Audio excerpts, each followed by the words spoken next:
Hi, I'm Gordon from Camera Labs, and in this video I'll be reviewing the Sony VPL-VW290ES, a 4K home theatre projector that's known in North America as the 325ES.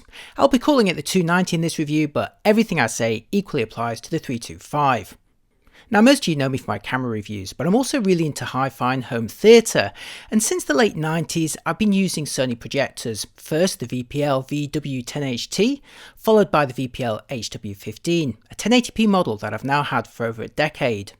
As 4K content has become more common, I've been considering an upgrade, patiently waiting for 4K projectors to fall in price, but sadly this hasn't happened. Now, budget 4K projectors do exist, but generally use lower resolution panels with pixel shifting technologies to deliver a boost in detail, and most to date rely on DLP technology, which I personally can't watch for long without seeing distracting artifacts. Projectors with true 4K panels remain an expensive purchase, at least compared to a large TV or alternative technologies. Sony's 290ES may be their so-called entry-level model in the range, but still costs around $5,500 or pounds. So is it worth it?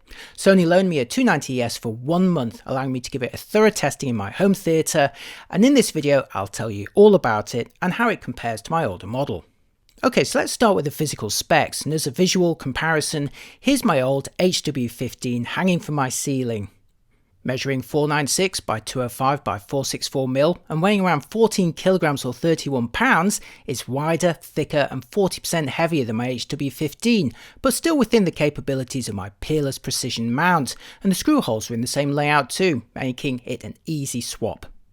With most of the vents on the front and the plugs on the side with a recessed power socket on the back, it's possible to position the 290ES pretty close to your rear wall to maximise the picture size. It's also available in black or white finishes. In terms of connectivity, the 290 sports a pair of HDMI 2 ports that can handle 18 gigabits per second, so that supports 4K HDR up to 60p, as well as USB-A for other sources and RJ45 Ethernet for web-based configurations and updates.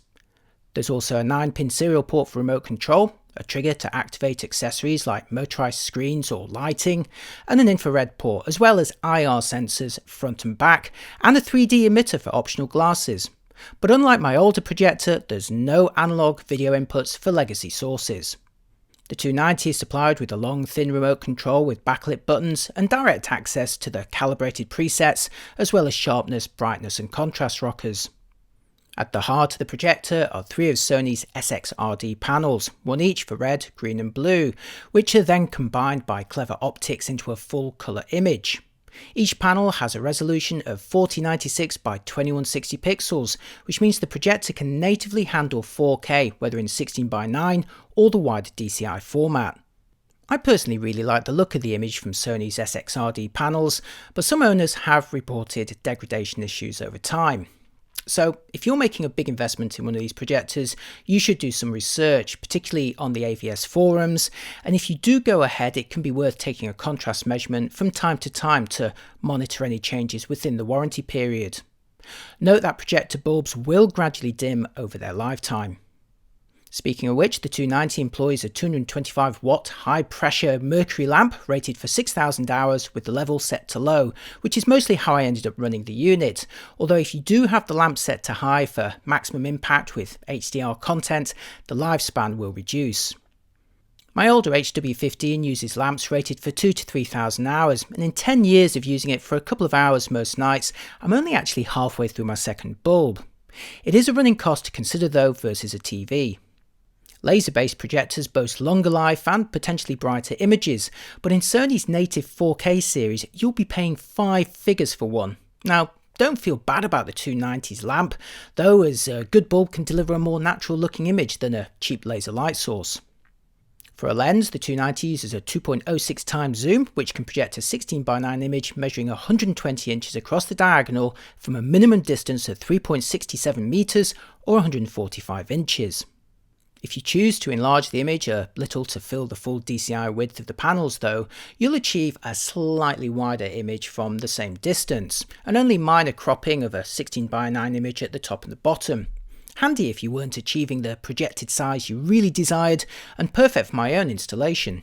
Now the 290 may lack the dynamic iris of the higher end models in the range, but in a nice upgrade over my HW15, the zoom, focus and lens shift are now all motorised and can be operated by remote control. This means I can stand close to the screen to precisely focus the unit, compared to standing on a chair and wobbling my old projector as I attempted to do it by hand from the full viewing distance.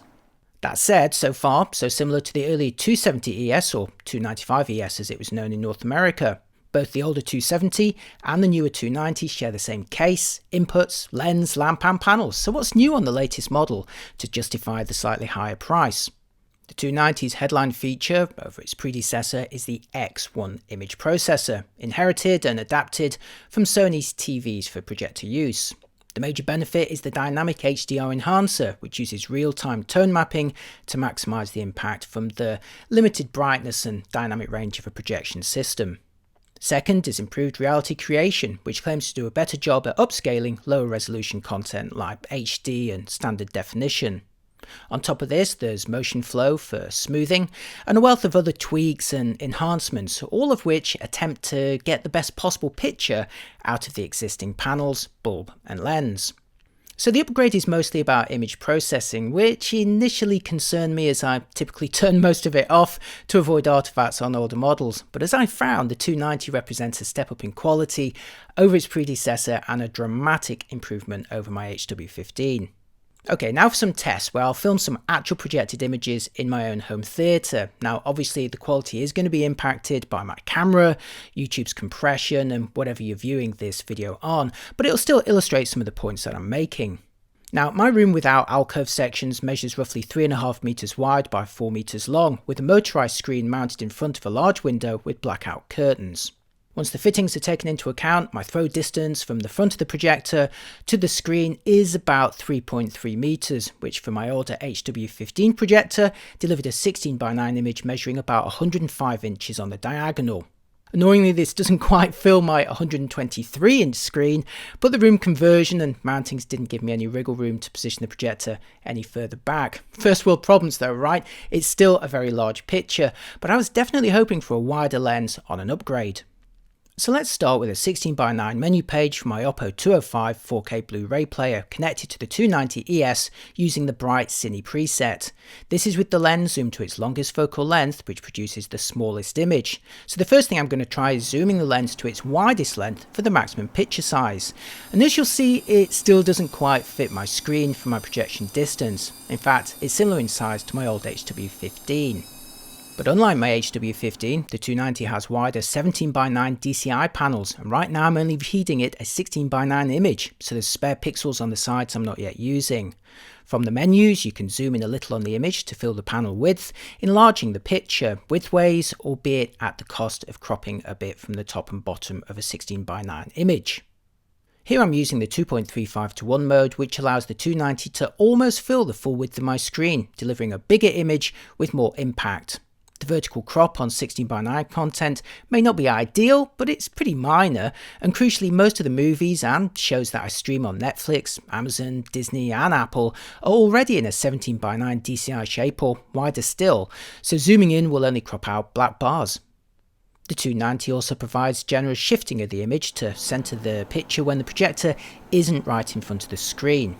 You can adjust it upwards by 85%, down by 80%, and horizontally by plus or minus 31%, and like the zoom, it's motorised. And the third lens adjustment is focusing, again motorised, making it much easier to adjust than on my HW15. When you adjust the focus on the 290, it displays a pattern of thin lines, and as I mentioned before, remote focusing allows you to go right up to the screen and confirm the perfect setting. So in terms of zoom, shift and focus, all improvements over my HW15. I did however find the focus drifted a little on my unit as it warmed up, so it's best to fine tune the focus after a few minutes. Once powered down and back on again another day, it'll settle back to perfect focus after a similar warm-up period. Now one of my favourite test discs is Spider-Man Into the Spider-Verse, here playing as an HD Blu Ray on my Oppo 205, first in the normal 16:9 mode on the projector. Now this is an extremely vibrant and visually exciting film on any system, but I was immediately struck by the saturated colours, the increased brightness and overall impact compared to the somewhat muted approach of my HW15. And here it is viewed in the 2.35:1 mode, where the projector has enlarged the image a little to fill the width of the panels, and while it has cropped a little bit from the top and bottom, these were black bars anyway, so you haven't really lost anything at all. So this is 1080p footage, scaled up to the 4K DCI panel using Reality Creation, and like other HD content that I fed it with, the results can look very good. But what about native 4K content? I've switched now to the Planet Earth 4K Blu Ray, which is also mastered in HDR, playing here again for my Oppo 205.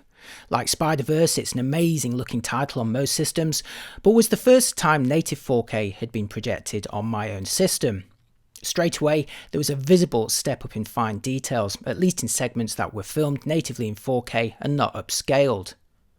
It's a 16:9 disc, so selecting the 2.35:1 mode to fill my screen did result in shaving off slices from the top and bottom, but again, it's a minor sacrifice and I felt the overall image size was worth it. You can also see the 290ES recognising it as an HDR title and switching its menus to reflect this.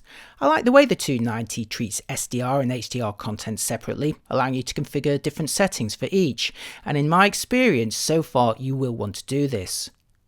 Next, for streaming content using my Apple 4K TV 2021 edition. I've been through a few hardware streamers and found this to be the best one, and I'd strongly recommend setting the match content option to match frame rate so that 24p titles are displayed at 24p, and if you enjoy HDR, to also match the range option as well.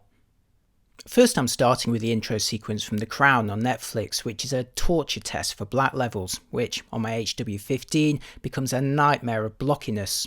In literal contrast, the 290ES managed to mostly avoid any undesirable artifacts here, displaying very subtle gradations.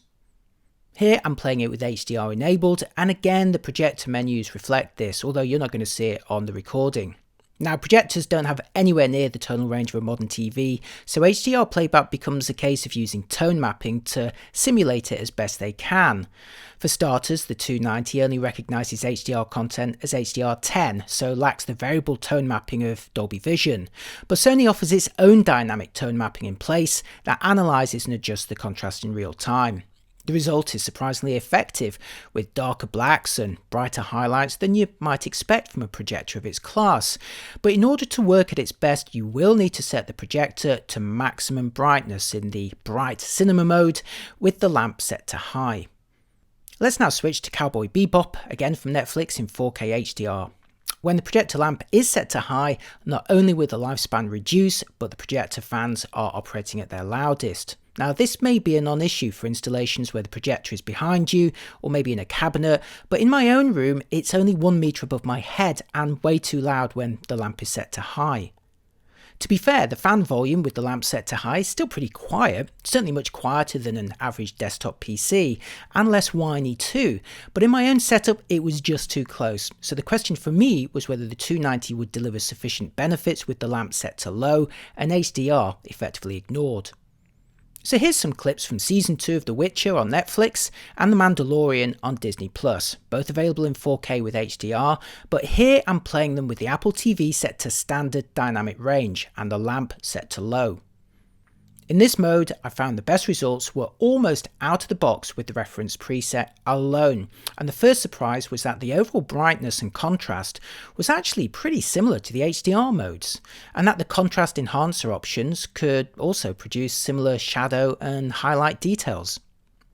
All the clips I'm showing here are pretty dark and the black levels look pretty good to me, and again the 290 was avoiding those blocky artifacts of my HW15. I was also really enjoying the crispness of the details of 4K content, especially from The Witcher. But was the image as vibrant as before?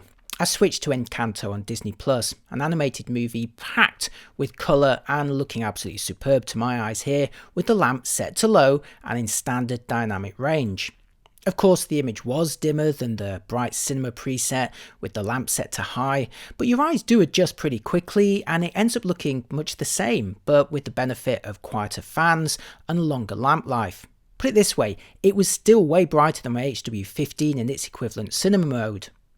And for one final test, the opening sequence of Shang-Chi, streaming in 4K from Disney+, here in the IMAX enhanced format, nicely filling my screen without any cropping. Now, it may not come across in my recording here, but in person the colour gamut and accuracy is so much better than my HW15. Reds in particular really are red and not a strange looking pink, and while primary colours are bold, skin tones always look natural. And again, the gradations were much smoother, avoiding distracting banding in most subtle blends. As for the fan noise, it was certainly much quieter with the lamp set to low, but still noticeably louder than my HW15 from the same distance. Once the show starts though, I tuned it out straight away and became unaware of the noise even during quiet scenes. Now, it may be the most obvious downside of upgrading to this model for me personally, but it was worth it for the overall increase in brightness and the other benefits. And now for my final verdict.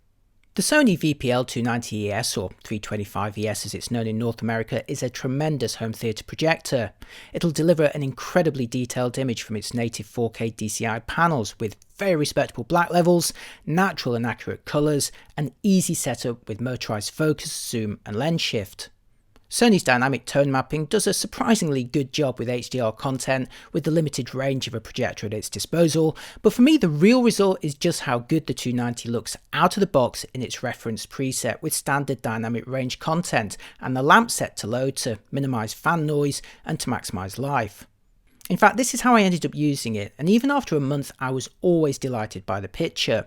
It also does a great job upscaling 1080p HD content, but feed it native 4K and you'll really see those details pop.